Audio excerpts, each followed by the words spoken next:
Welcome to my channel. आज हम बहुत ईजी सा कंसेप्ट देखेंगे। What is psychology according to Sigmund Freud. Sigmund Freud के मुताबिक साइकोलॉजी क्या है, इसके बारे में हम आज देखेंगे। लेकिन उससे पहले अगर आप मेरे चैनल पे नहीं हो तो please do like, subscribe and share to my channel.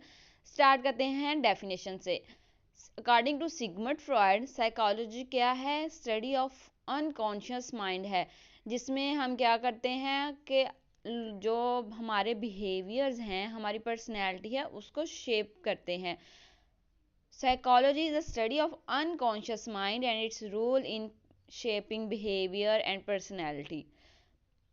Freud क्या कहता था? वो यकीन रखता था कि जो हमारे अनकॉन्शियस माइंड है वो क्या करते हैं, हमारे जो थॉट्स हैं उनको रिप्रेस करते हैं, हमारी जो डिज़ायर्स होती हैं उनको रिप्रेस करते हैं, हमारी मेमोरीज़ को क्या करते हैं, रिप्रेस करते हैं, जो कि क्या, जिसकी वजह से क्या हो जाती हैं, वो अनएक्सेसिबल हो जाते हैं, हमारे अनकॉन्शियस अवेयरनेस में अनएक्सेसिबल हो जाते हैं। लेकिन वो स्टिल क्या करते हैं, इन्फ्लुएंस करते हैं हमारे बिहेवियर्स को, हमारे इमोशंस को। सिंपली सिगमंड फ्रॉयड के मुताबिक अनकॉन्शियस माइंड है वो हमारी जो जितनी भी हमारी थॉट्स हैं, हमारी पर्सनैलिटी, हमारी डिज़ायर्स हैं, हमारी मेमोरीज हैं, इनको रिप्रेस करते हैं, जिसकी वजह से वो हमारे जो बिहेवियर्स हैं, हमारे वो इमोशंस हैं, वो उनको क्या करते हैं, इन्फ्लुएंस करते हैं। फ्रॉयड क्या है ना, उसकी अप्रोच थी साइकोलॉजी के मुताबिक, जो फ्रॉयड ने साइकोलॉजी की अप्रोच दी उसे कहा जाता है साइको एनालिसिस। साइको एनालिसिस जो कि एम्फसाइज करता है रोल ऑफ अनकॉन्शियस माइंड को, जो कि हमारे बिहेवियर और पर्सनैलिटी को शेप आउट करते हैं। He believes that people's thoughts, feelings and behaviors are influenced by their unconscious mind. वो जो अनकॉन्शियस माइंड है वो क्या करते हैं, हमारे जो जितनी भी चीज़ें हम एक्सप्लोर करते हैं उनके लिए हम डिफरेंट टेक्निक्स का यूज़ करते हैं, जो कि हमारे हमारे साथ फ्री एसोसिएट होती हैं, हमारे ड्रीम्स को एनालिसिस करते हैं थ्रू साइको एनालिसिस के ज़रिए। और जो जिसकी वजह से लोग क्या करते हैं, गेन करते हैं इंसाइट को, और उनकी जो मोटिवेशन होती है, उनकी जो डिज़ायर्स होती हैं, वो ज़्यादा उनको आसानी से हेल्प आउट करता है, बिल्डअप करने में, उनको ज़्यादा रिमेंबर करने में हेल्प आउट करती है psycho analysis theory. Psycho analysis theory जो सिगमंड फ्रॉयड है उसके मुताबिक ये है कि ये एक अनकॉन्शियस माइंड है, और इसमें हम क्या करते हैं, इसके ज़रिए हम अपने जो ड्रीम्स हैं उनको भी एनालाइज करते हैं। अगर हम देखें कि जो सिगमंड फ्रॉयड था ना, उसने साइकोलॉजी के बारे में कुछ की कंसेप्ट दिए थे। उसने बोला था कि जो साइको एनालिसिस है वो क्या करते हैं, ये एक स्ट्रक्चर ऑफ पर्सनैलिटी है, ये प्रोसेस ऑफ रिप्रेशन है, ये क्या है, role of the unconscious mind है, और ये एक डिफेंस मैकेनिज्म है जो भी किसी भी पर्सन के माइंड में चल रहा होता है। अगर हम बात करें स्ट्रक्चर ऑफ पर्सनैलिटी की, तो स्ट्रक्चर ऑफ पर्सनैलिटी में क्या आता है, ईड, ईगो एंड सुपर ईगो, जो कि क्या करते हैं, हमारी पर्सनैलिटी को कंपोज करते हैं। इड जो है ना, अब वो क्या करता है, रिप्रेजेंट करता है प्रिमिटिव को, इंस्टिक्चुअल हमारी जो नीड्स हैं उनको प्रेजेंट करता है, वाइल जो ईगो है ना, वो रिप्रेजेंट करता है रैशनल को, लॉजिकल थिंकिंग को। इड में क्या करती है, हमारे अंदर की जो हमारी इंस्टिक्चुअल नीड्स होती हैं, जो हमें ज़रूरत होती है, वो उसको क्या करता है, बिल्ड अप करता है साइको एनालिटिक के थ्रू।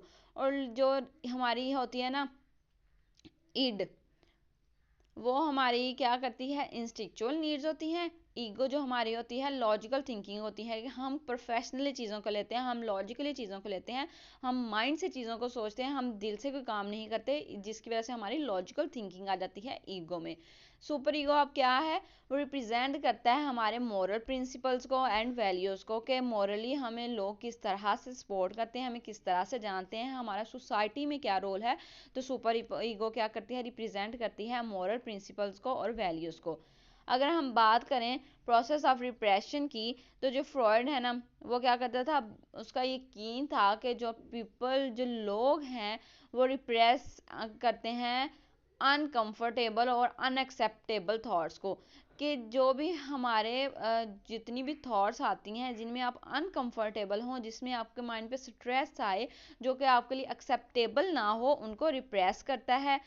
हम अपनी डिज़ायर्स को रिप्रेस करते हैं, हम अपनी जो हमारी मेमोरीज होती हैं, ऐसी मेमोरीज जो कि हमें क्या करें, हर्ट करें, हम उन मेमोरीज को रिमेंबर करके हम सैड हो जाएं, वो हेल्प आउट करती है। साइको एनालिटिक थेरी, साइकोलॉजी क्या करती है, हेल्प आउट करती है हमें रिप्रेशन करने के लिए उनको। और जब वो क्या की रहती हैं, फिर वो हमारे अनकॉन्शियस माइंड जो होता है उसमें स्टोर हो जाती हैं। अगर हम बात करें रोल ऑफ अनकॉन्शियस माइंड की, जो फ्रॉयड था ना, उसने जब अपनी जितनी भी अपनी थेरीज बनानी, वो क्योंकि आपको वो एक न्यूरोलॉजिस्ट भी था, वो एक सोशियोलॉजिस्ट भी था, उसका फिलॉसफी भी उसका इंटरेस्ट था, जिसकी वजह से जो फ्रॉयड था, मेन उसका कंसेप्ट था अपने वर्क में अनकॉन्शियस माइंड का।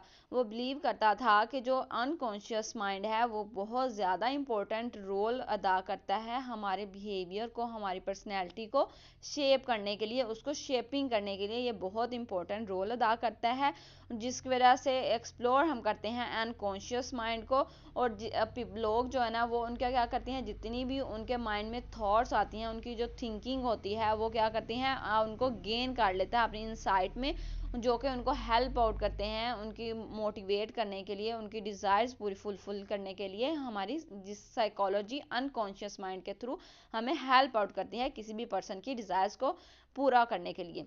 अगर हम डिफेंस मैकेनिज्म के बारे में बात करें, तो जो फ्रॉड था ना, उसका यकीन था कि जो लोग हैं ना, उनको डिफेंस मैकेनिज्म उनके पास उनके माइंड में ज़रूर होना चाहिए, जिसकी वजह से वो क्या कर सकें, डिनाइल कर सकें रिप्रेशन को, प्रोजेक्शन को, और वो कोप कर सकें अनकंफर्टेबल और अनएक्सेप्टेबल जो थॉट्स उनके माइंड में आती हैं, जो उनकी डिज़ायर्स होती हैं, जो उनकी मेमोरीज होती हैं, उनको क्या करें, उनके साथ कोप कर सके। और उस कोप करने के लिए उसने अपनी थेरीज में डिफेंस मैकेनिज्म का जो कंसेप्ट है वो ऐड किया, ताकि जो लोग हैं, जो रीड आउट करने वाले हैं, जो साइकोलॉजिस्ट हैं, वो आसानी से समझ सकें कि किसी भी पर्सन को स्टैंड आउट करने के लिए किन किन चीज़ों का यूज़ करके वो अपने आप को क्या करते हैं, सोसाइटी में प्रेजेंट कर सकें, ताकि वो अपनी जो अनकंफर्टेबल अनएक्सेप्टेबल जो थॉट्स हैं, उनके डिज़ायर्स हैं, मेमोरीज हैं, उनको रिप्रेस कर सकें, और उनके रिप्रेस करने के लिए एक डिफेंस मैकेनिज्म का यूज़ करें।